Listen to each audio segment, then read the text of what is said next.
My self अनिश पटेल और आज हम हेड एंड नेक के इम्पोर्टेंट टॉपिक्स डिस्कस करने वाले हैं। देखो, सबसे पहले इम्पोर्टेंट क्वेश्चन है स्काल्प। इसके ऊपर से लॉन्ग आंसर क्वेश्चन आता है। और देखो, अगर स्काल्प के ऊपर से क्वेश्चन आए ना, तो स्काल्प में क्लिनिकल एनाटॉमी बहुत इंपॉर्टेंट होती है। ब्लैक आई हो गई, फिर सिफेलोहीमेटोमा हो गया। अगर स्काल्प पे क्वेश्चन आया ना, तो एग्जामिनर एक्सपेक्ट करेगा कि आपको क्लिनिकल एनाटॉमी तो इसकी आनी ही चाहिए। फिर नेक्स्ट टॉपिक है डेंजरस एरिया ऑफ फेस। इसके ऊपर से एक एसक्यू टाइप भी क्वेश्चन आता है।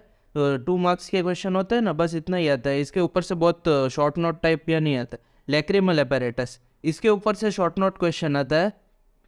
फिर deep cervical fascia, fascia colli होता है और उसके क्या क्या मॉडिफिकेशंस होते हैं। लोअर लिम्ब में हमने फेशिया लाटा के मॉडिफिकेशंस देखे थे, वैसे ही फेशिया कोली के भी मॉडिफिकेशंस है। मेन तो इस पे से इन्वेस्टिंग लेयर पे ही क्वेश्चन आता है, पर कभी कभी पूरा डीप सर्वाइकल फेशिया पे भी क्वेश्चन दे सकते हैं।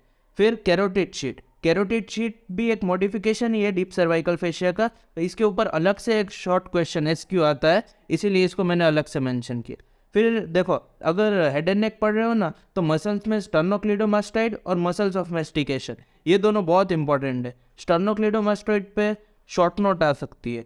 इसके origin, insertion, action, nerve supply, posterior compartment of thigh discuss किया था ना, वैसे ही इसका भी। देखो, हेड एंड नेक में ट्राइंगल्स ऑफ नेक तो बहुत ही इंपॉर्टेंट है।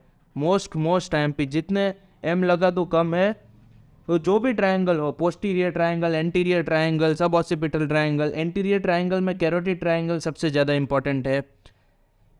तो ट्रायंगल्स को बिल्कुल भी हेड एंड नेक में स्किप मत करना। फिर एंसा सर्वाइकलिस, एंसा सर्वाइकलिस से ज़्यादातर एसक्यू ही आता है या फिर एमसीक्यू में पूछा है। पैरोटिड ग्लैंड बहुत इंपॉर्टेंट है, मोस्ट इंपॉर्टेंट पैरोटिड ग्लैंड। फिर उसका क्लिनिकल हो गई फ्रेज सिंड्रोम।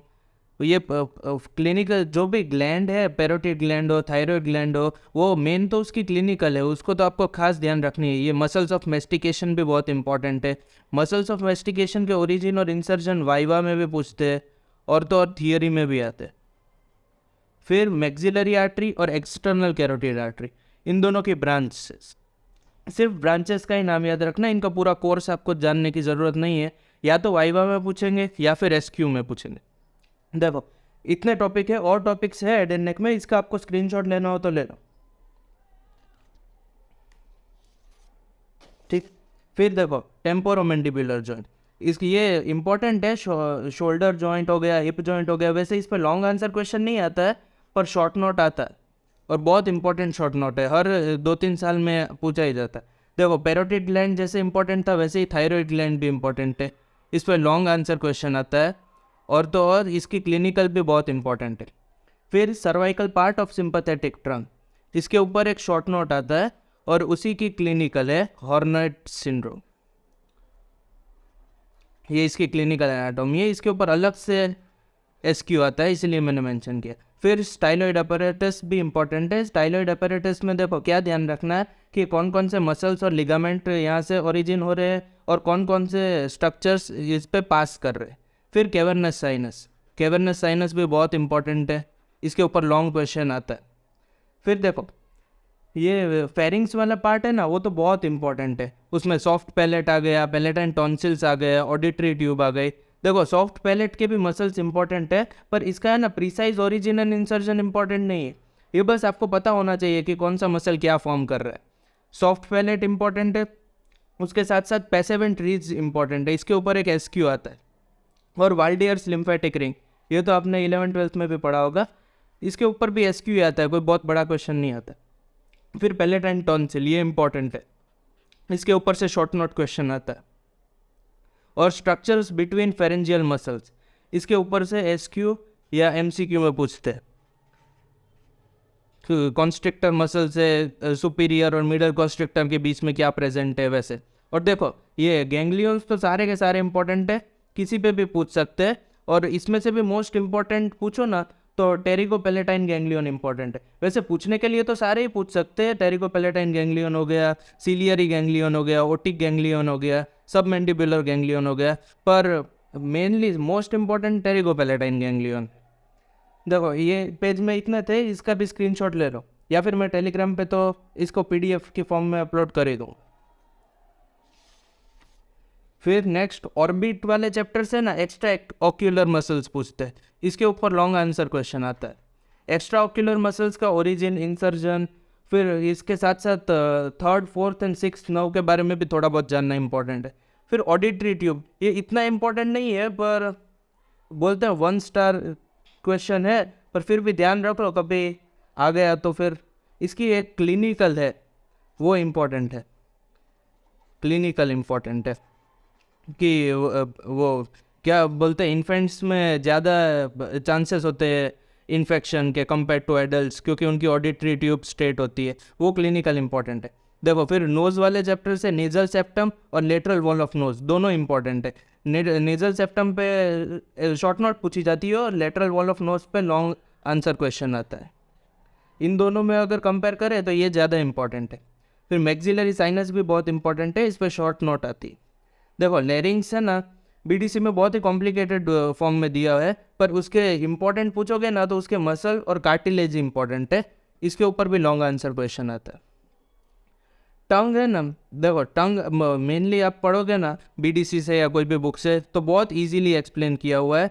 इसके मसल्स है, फिर नर्व सप्लाई और इसकी क्लिनिकल, ये 3 बहुत इंपॉर्टेंट है क्योंकि, और इसकी लिम्फेटिक ड्रेनेज भी,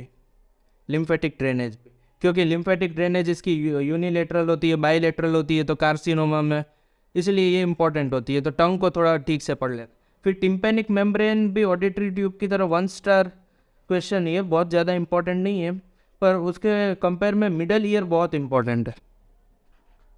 मिडल ईयर पे लॉन्ग आंसर क्वेश्चन आता है, और तो और इसमें पूरा मिडल ईयर के साथ साथ उसकी क्लिनिकल, नर्व सप्लाई सब कुछ मेंशन करना होता है।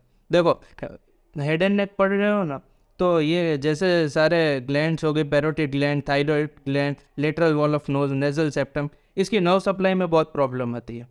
पर इसके लिए आपको है ना सारी नर्व्स करनी ही पड़ेगी, अगर आप चाहते हो ना कि आपको इन सब की नर्व रटनी ना पड़े। देखो क्या करते हैं, फर्स्ट ईयर में होते हैं ना तो सब नर्व सप्लाई रट लेते हैं, पर रटना कोई सॉल्यूशन नहीं है। उससे अच्छा अगर तुम क्रेनियल नर्व सारी कर लोगे ना तो ये बहुत ही ईजी हो जाएगा। अगर क्रेनियल नर्व्स में इंपॉर्टेंट पूछे ना तो ट्राइजेमिनल नर्व होगी, 5th नर्व है, फिर 7th नर्व फेशियल नर्व होगी, ग्लॉसोफेरेंजियल नर्व 9th नर्व और वेगस नर्व, ये 4 ही इंपॉर्टेंट है। और इसके ऊपर भी बहुत रेयर क्वेश्चन आता है। देखो मेन इंपॉर्टेंट क्या है कि आपको सारी के सारी क्रेनियल नर्व्स का थोड़ा बहुत आइडिया होना चाहिए। ऐसे नहीं कि सिर्फ यूनिवर्सिटी के एग्ज़ाम के लिए आइडिया होना चाहिए, पर थोड़ा बहुत आइडिया होना चाहिए किस चीज़ को सप्लाई कर रही है। और तो मैं पैरोटिड ग्लैंड और सब स्टार्ट करूँगा, उसके पहले सारी नर्व्स कंप्लीट करने की ट्राई करूँगा, ताकि आपके लिए ये सारी नर्व सप्लाई, वो भूल जाते हैं, नर्व सप्लाई बहुत मिक्सअप हो जाती है, इसीलिए फिर एक बार क्रेनियल नर्व सारी डिस्कस कर लेंगे ना, फिर नर्व सप्लाई में बिल्कुल प्रॉब्लम नहीं होगी, वो एकदम तुरंत ही याद हो जाएगी। तो इसका भी स्क्रीनशॉट लेना हो तो ले लो। देखो हेड एंड नेक में इंपॉर्टेंट थोड़े से ज़्यादा है, पर अगर आप ओरिएंटेशन सही रखोगे ना तो बहुत ईजी है। पता है कि थोड़ा याद रखने में थोड़ा प्रॉब्लम होगी, पर वो रिवीजन से ही होगा, उसके लिए और कोई ऑप्शन नहीं है। तो ज़्यादा रिवाइज करना तो हो जाएगा इजीली। तो चलिए इतना ही था इम्पोर्टेंट में। और हेड एंड नेक स्टार्ट करो ना तो उसके साथ साथ उसकी ऑस्टियोलॉजी भी पढ़ना, क्योंकि फिर वो बाद में कभी होती नहीं है ऑस्टियोलॉजी, उसकी थोड़ी सी क्या कहते हैं इससे ही रिलेटेड है, तो हो जाएगी ऑस्टियोलॉजी भी, इतनी कुछ टफ नहीं है। तो इतना ही थे important. Hope you like the video, thank you so much.